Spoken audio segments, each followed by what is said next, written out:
যেতিয়া সংগধৰ শইকীয়া আৰু মই যেতিয়া আগ ভেটি দিলোঁ দিওঁতে মোক যেতিয়া তলত পেলাব ধৰিল মই দৌৰ মাৰছোঁ। গাড়ীটো এক্সিডেণ্ট কৰা বুলি খবৰ দিছে এজন। মই পিছতহে শুনা পাইছোঁ গুৱাহাটীত পাটনাত মৃত্যু হৈছে। কিন্তু ইয়াতে CCTVৰ ব্যৱস্থা নথকাৰ বাবে কিন্তু ইয়াতে কোনো দৃশ্যবন্দী হোৱা নাই।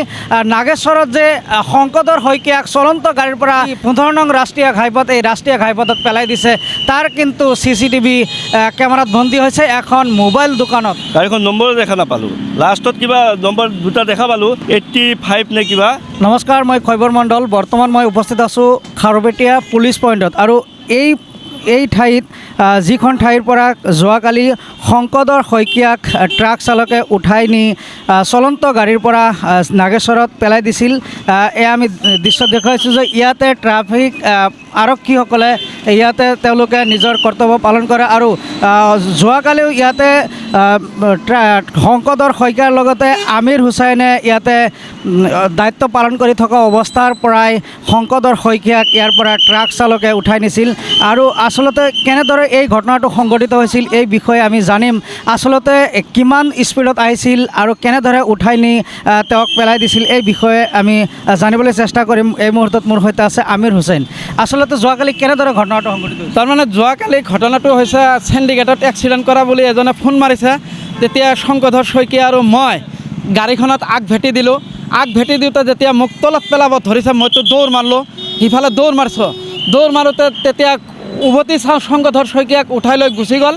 তাৰপিছত মই ইমাৰ্জেঞ্চি পাৰ্টিক বাচিদালিক ফোন মাৰি ক'লোঁ যে আমাৰ শংকৰধৰ শইকীয়াক উঠাই লৈ গ'ল, ইমিডিয়েট আহক। তাৰপিছত আমি দৌৰাদৌৰিকৈ গ'লোঁ, যাই বিশালত তাক পেলাই দিলে। পেলাই দিওঁতে তাৰপিছত আমি বিশালৰ সন্মুখত পেলাই দিলে। তাৰপিছত আমাৰ ৱাজিত আছিল হংকং ডিউটিত, সিও দৌৰি গ'ল এই CNG লৈ, পিছে পিছে গ'ল। তাৰপিছত শংকৰধৰ শইকীয়াক হস্পিটেলত আমি লৈ আহিলোঁ। তাৰপিছত আকৌ ৰেফাৰ দিলে মংগলদৈ। এইখিনিয়ে মোৰ কাহিনী। হয়, মংগলদৈৰ পৰা আকৌ গুৱাহাটী ৰেফাৰ দিলে। এইটো মই পিছতহে শুনা পাইছোঁ গুৱাহাটীত পাটনাত মৃত্যু হৈছে। খুব স্পীডত আছিল নেকি? গাড়ীটো অলপ স্পীডত আহিছে, কিন্তু যেতিয়া শংকৰধৰ শইকীয়া আৰু মই যেতিয়া আগ ভেটি দিলোঁ দিওঁতে মোক যেতিয়া তলত পেলাব ধৰিল মই দৌৰ মাৰছোঁ। দৌৰ মাৰি মই প্ৰাণ ৰক্ষা কৰিছোঁ। তাৰপিছত ঘূৰি চাওঁ শংকৰধৰ শইকীয়াক লৈ গুচি গৈছে। গাড়ীটো এক্সিডেণ্ট কৰা বুলি খবৰ দিছে এজনে। আৰু এগৰাকী হোমগাৰ্ড আছে, তেওঁ দায়িত্বত আছিল চেণ্ডিঘাটত। তেওঁৰ পৰা আমি জানিব বিচাৰিম আচলতে কি ঘটনা সংঘটিত হৈছিল। কেনেদৰে হ'ল এই ঘটনাটো?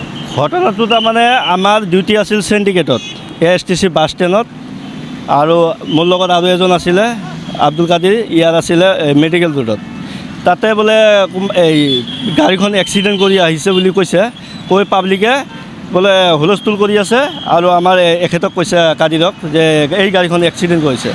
মই ততাতৈয়াকৈ আহিলোঁ, গাড়ীখন বহুত দূৰত আহিল, বহুত দূৰ পাৰ হ'ল। হুইচেল মাৰোঁতে গাড়ীখন নম্বৰ দেখা নাপালোঁ, লাষ্টত কিবা নম্বৰ দুটা দেখা পালোঁ 85 নে কিবা। তাৰপিছতে মই এই পুলিচ পইণ্টত যে ডিউটি আছে আমিৰ, শংকৰধৰতো মই গম পোৱা নাই, আমিৰ আছে বুলি গম পাইছোঁ। গম পাই পেলাই মই আমিৰক কথাটো ক'লোঁ যে এনেকৈ ডাম্পাৰ এখন যাই আছে, ডাম্পাৰ বোলে এক্সিডেণ্ট নে কিবা কৰিছে, এইখিনি ইয়াতে। তাৰপিছতে ইয়াতে শুনা পালোঁ যে পাব্লিকো কৈ আছে যে এই গাড়ী পুলিচ পইণ্টত কিবা হৈছে তাৰপিছত আমি চব দৌৰি আহিছোঁ। আহি পেলাই ইফালে আহি চাওঁ যে বেলেগ মানুহে মানে গাড়ী দি লৈ আহি আছে। আমাৰ শংকৰধৰ শইকীয়া গাড়ী দি লৈ আছে। পিছত আমি এই কচমু মেডিকেলত সোমালোঁ, তাতে কৈছে ইয়াতে নহ'ব। তাৰপৰা আমি প্ৰাইভেট গাড়ী দি মংগলদৈ লৈ গৈছোঁ ততাতো এতিয়া। তাৰপিছত মংগলদৈৰ পৰা যাই আকৌ পাটনা হস্পিটেললৈ লৈ গ'লোঁ আমি, মই আৰু আমাৰ এটা কনষ্টেবল আছিল নেক্স নায়ক, ধ্ৰুৱজ্যোতি আচাৰ্য, আমি দুজন গ'লোঁ, ঘৰৰ মানুহো গৈছিল। হয়, এয়া আছিলে শংকৰধৰ শইকীয়াৰ লগত যি কালি কৰ্তব্য পালন কৰি আছিল আমিৰ হুছেইন আৰু চেণ্ডিঘাটত দায়িত্ব পালন কৰি আছিল আজিজুৰ।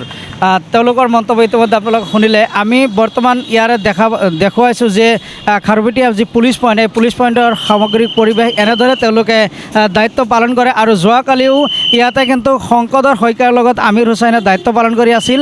আৰু দায়িত্ব পালন কৰি থকা অৱস্থাত যি সেই ট্ৰাকখন অতি তীব্ৰ বেগেৰে আহিছিল আৰু দুৰ্ঘটনা সংঘটিত কৰা বুলি তেওঁলোকক ইয়াতে খবৰ দিছিল চেণ্ডিঘাটৰ পৰা। আৰু তেওঁলোকে যেতিয়া গাড়ীখন ৰখোৱাৰ চেষ্টা কৰিছিল, এই গাড়ীখন গাড়ীখনে আমিৰ হুছেইনক ওপৰত উঠাই দিয়াৰ চেষ্টা কৰিছিল আৰু আমিৰ হুছেইনে দৌৰি জীৱন ৰক্ষা কৰে আৰু ইফালৰ পৰা সোঁ হাতেৰে ট্ৰাক চালকজনে শংকৰধৰ শইকীয়াক কিন্তু ওপৰলৈ দাঙি নি যি নাগেশ্বৰ বিশাল মেগামাৰ্টৰ সন্মুখত চলন্ত গাড়ীৰ পৰা পেলাই দিয়ে আৰু এই সমগ্ৰ দৃশ্য বন্দী হৈছিল তাতে যি মোবাইল দোকানী ৱাছিম আকৰামৰ CCTV কেমেৰাত আৰু দেখা গৈছে যে খাৰুপেটীয়া চাৰিআলিৰ যি পুলিচ পইণ্ট এই পুলিচ পইণ্টত কিন্তু CCTVৰ ব্যৱস্থা নাই ইয়াতে যদি CCTVৰ ব্যৱস্থা থাকিলে হয় তেন্তে শংকৰধৰ শইকীয়াক কেনেদৰে চালকজনে দাঙি নিছিল বা আমিৰ হুছেইনক কেনেদৰে গাড়ী ওপৰলৈ উঠাই দিয়াৰ চেষ্টা কৰিছিল এই সমগ্ৰ দৃশ্য কিন্তু CCTVত বন্দী হ'লে হয় কিন্তু ইয়াতে CCTVৰ ব্যৱস্থা নথকাৰ বাবে কিন্তু ইয়াতে কোনো দৃশ্য বন্দী হোৱা নাই নাগেশ্বৰত যে শংকৰধৰ শইকীয়াক চলন্ত গাড়ীৰ পৰা যি 15 নং ৰাষ্ট্ৰীয় ঘাইপথ এই ৰাষ্ট্ৰীয় ঘাইপথত পেলাই দিছে